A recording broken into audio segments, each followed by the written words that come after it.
You are such a genuine gem. Thank you for clicking on my video. I'm Brooke Makenna, but today's case is Amityville True Story, and this is the Defeo family murders. Now, this horrific movie was even more creepy when people found out that it was inspired by true crime. These murders are so horrific that many do believe that they could only really be fictional. However, I'm here to tell you that they actually happened. By the way, I post so much content like this. It is my passion to tell these victim stories. So if you would like to support, all you have to do is subscribe and watch these videos, and it would mean the absolute world to me. Now let's get back to the story. So it was 1974 in New York, and the Defeo family lived in Amityville, Long Island at 112 Ocean Avenue, which was a home that they had bought 9 years prior.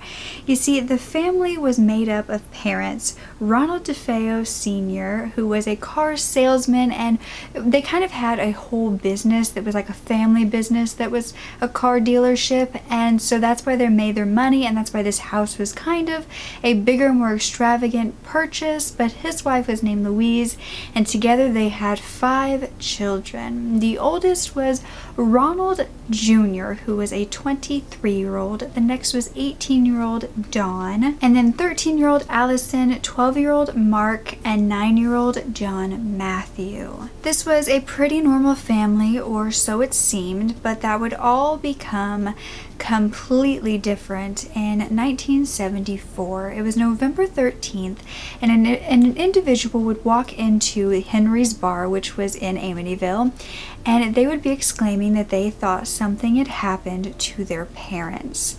Now, this was Ronald Defeo Jr., and he would go to this bar where his friends were and kind of get a few of them to come back to his home with him, because he was really afraid of what he had just seen. Now, they would all get there and find the Defeo parents dead in their bed from a gunshot wound.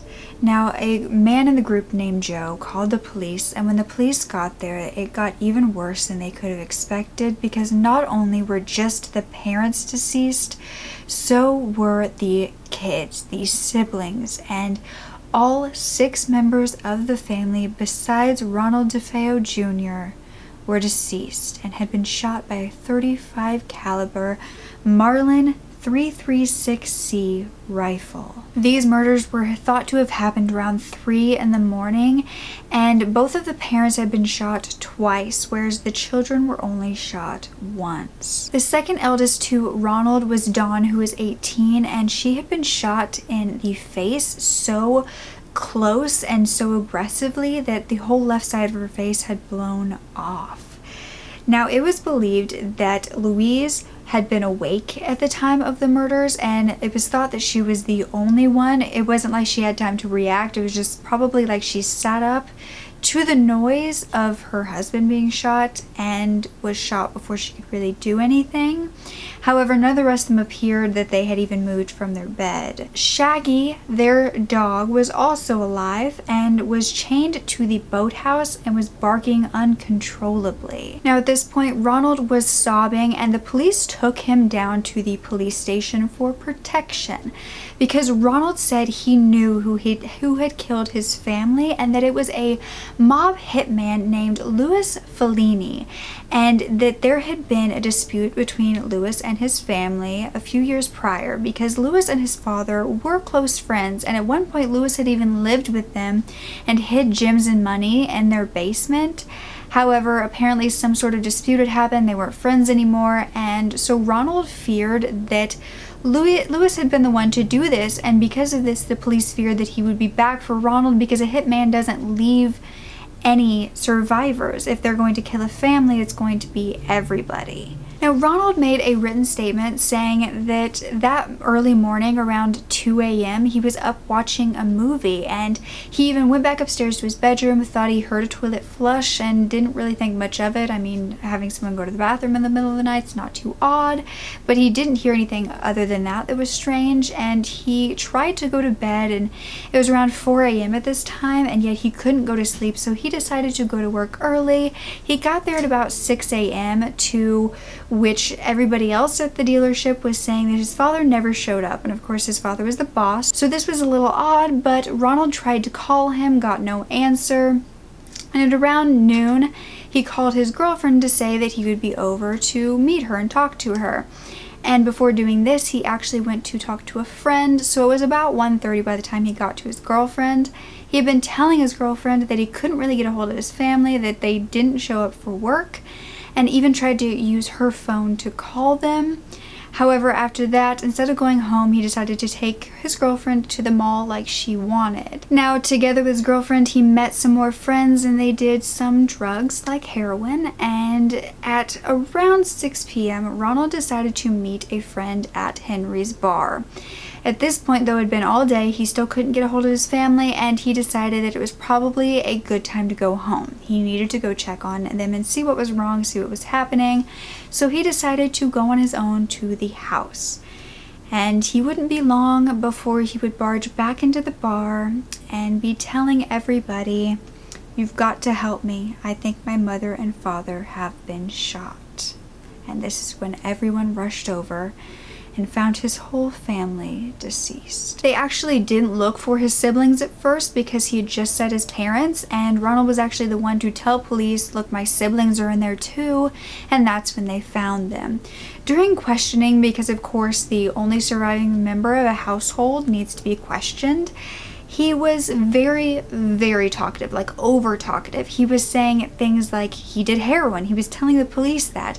He said that he once set a boat on fire because his father told him to get life insurance or an insurance policy on it and get the money. And he was just telling them lots of things. He appeared to not be keeping any secrets. He was very, very open. Except police were about to find boxes in the household of the Defeos that was labeled with a .35 caliber Marlin, and this was what was used to kill the family. Now at this time, Ronald didn't understand why the police were questioning him. He continued to say, "Have you found Lewis yet? He's the one who did it. Why are you still questioning me?"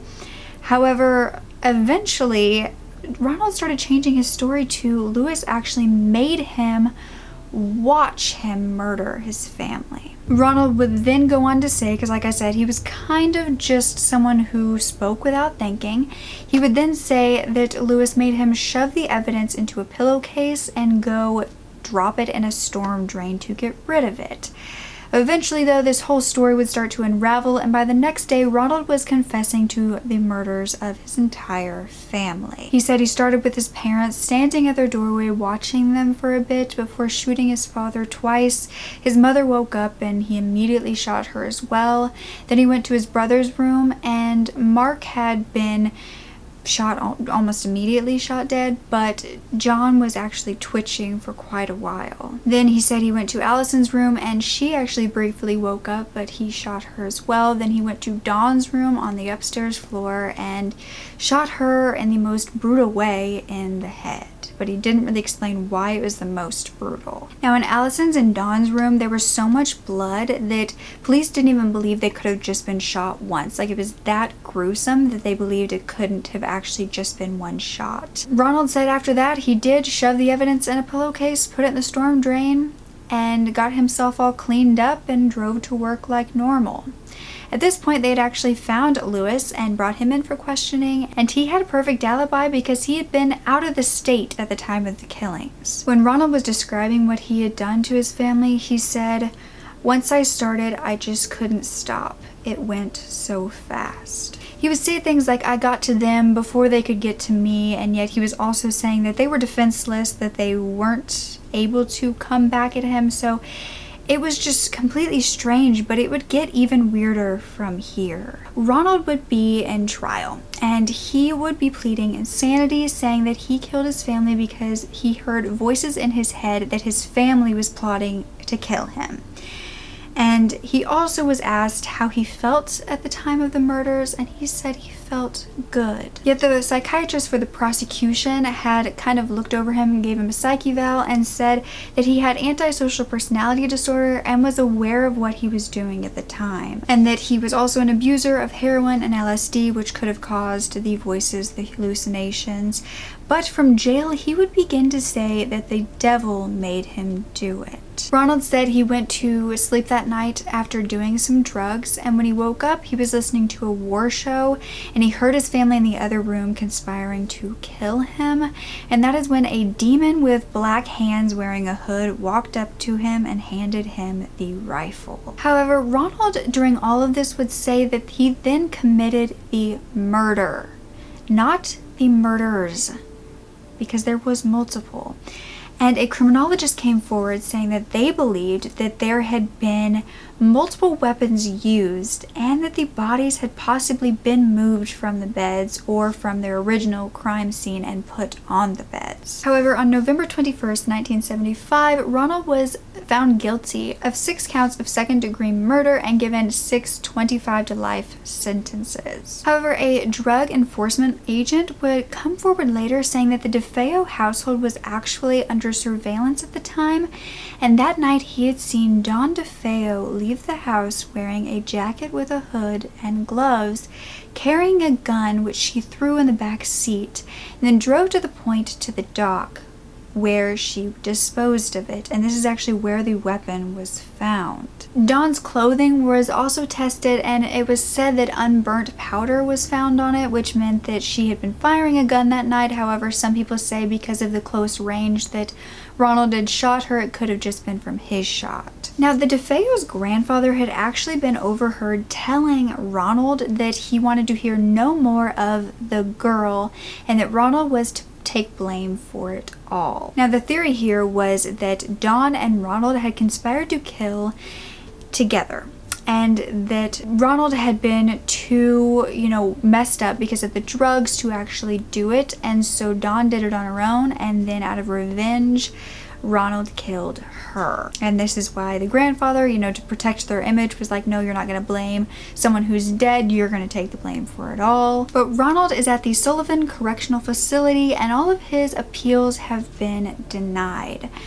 But when we look at motive here, we kind of have to go back to Ronald Jr.'s past. Apparently he was bullied as a kid, he was kind of overweight and would often get made fun of for this.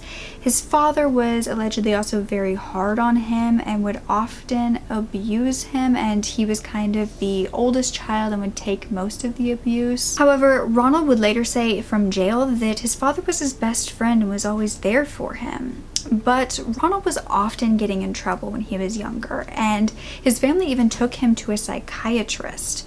But he refused to, saying that he didn't need help and didn't want to see them anymore. So instead, because he wouldn't do this, the Defeos started bribing him to be good with money. And of course, this may have started out well, but it didn't end well, and he was still being horrible, now just with money, and he ended up getting kicked out of school for violence. Now at 18, he was given a job at the family dealership and continued to make money without really doing anything, and continued to be kind of a bad seed.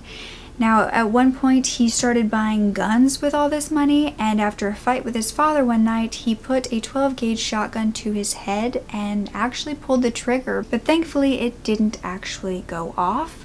And then Ronald, because he wasn't getting enough money, decided to embezzle money from the dealership that his family owned. He brought $1,200 in cash and $20,000 in checks from the dealership for his family to the bank, and he was robbed at that point. And when people started questioning him, because there was 2 hours from the time he was robbed to the time he turned it in, it was unaccounted for. And when people started questioning him, he started screaming. He wouldn't go into the police station to tell them anything more, and it was found that he'd actually hired a friend to rob him so they could have the money. Ronald's father ended up telling him, "You've got the devil on your back," and Ronald said, "You fat prick, I'll kill you." What's so odd to me is that none of the family members got up after hearing gunshots or decided to fight back. I mean, yeah, I could see, the mother didn't have much time.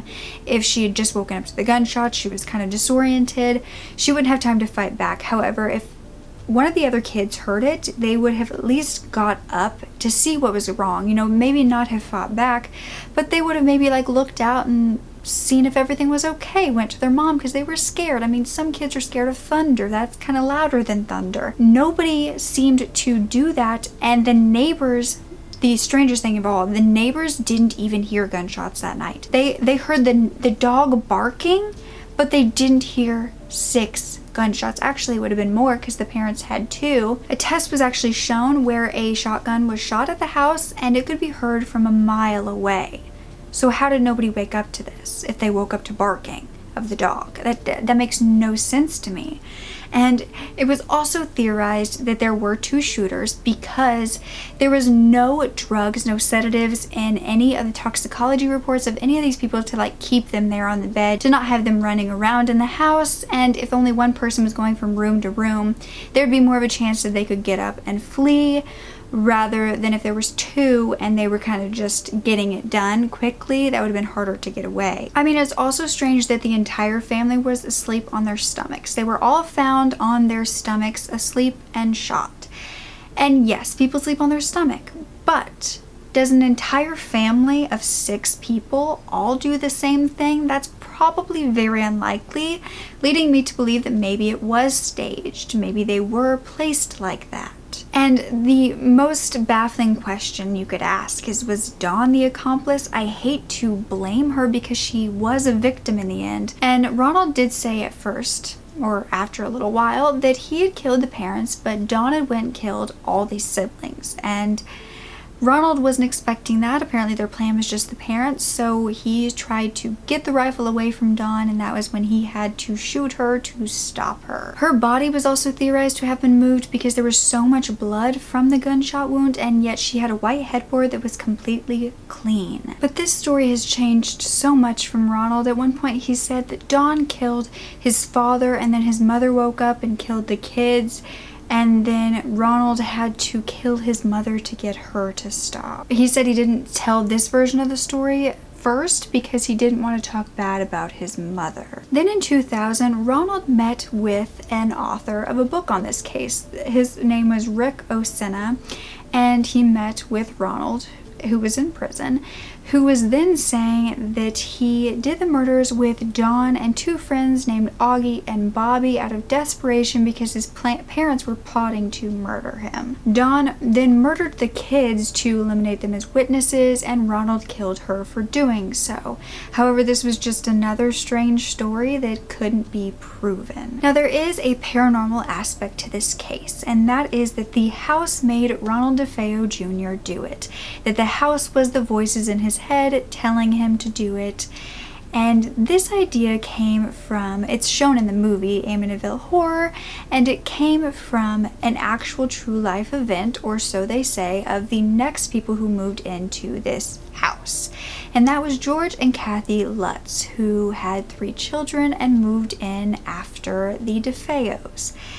And they said that strange things immediately started to occur. Their dog tried to commit suicide within the first day of moving there, and just very strange occurrences would lead them to move out 28 days later. George apparently started to become this mean, aggressive father that he hadn't been before. Flies were everywhere.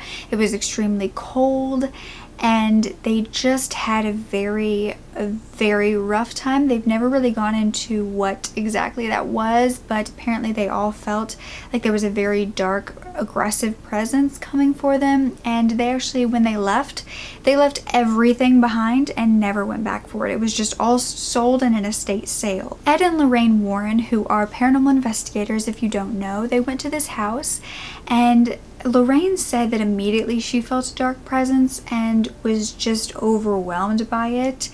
And they would actually leave there with pictures, and it took a few years for them to go through all these pictures. And once they did, They saw in one of them a boy peering through a doorway, and there were no kids that day that these pictures were taken, leading them to believe this could be the ghost of a Defeo son.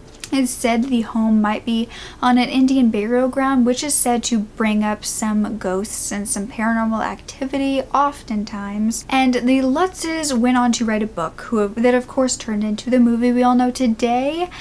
And most people said that because of this, their story was just a hoax to make money. However, both George and Kathy went under several lie detector tests and they passed. So could this have been the devil that Ronald Defeo was talking about that made him do it, or was this just a deranged son and brother? Did he have an accomplice? Was it Dawn? Many said that they believe Ronald and Dawn had an inappropriate relationship and that possibly this is why they did it, so they could be free of their family and their judgments. I mean, I do think that Ronald was a mastermind of all of this. I just don't know if he could have done it all alone, if there wasn't some sort of paranormal, supernatural aspect to it, or unless he had an accomplice. I just feel like someone would have been spooked, scared, woken up while he was moving from room to room doing all this. I mean, it couldn't have been within seconds. It would have had to take minutes, especially walking up and down stairs to their rooms. And for them to all still be in their bed, I could see if they were out in the hallway, if they were laying somewhere, like they had gotten up and tried to run, but nobody had done that unless he moved them back into their bed and then cleaned up the area, but no other areas were found that were bloody or anything. And the one thing that makes me believe that this could have been a supernatural thing is that the fact that none of the neighbors heard the gunshots. I mean, that is just insane to me. You can chalk it up to, oh, it was 3 a.m., no one was awake. But they heard the dog barking. So how could they have not heard gunshots? That makes zero sense, and there was no silencer used. That was proven. However, it's not supernatural for a son to kill his entire family, unfortunately. So, could go each way. I hope you enjoyed this. This was requested, and I've done many cases on the true crime stories of actual scary movies, and I will list a playlist down below actually if you want to watch any of those. Those are my favorite videos to do, so any more you want me to do, I'd love to. But don't ever forget to speak up. Your voice is powerful enough, and I love you to absolute pieces. Okay, bye.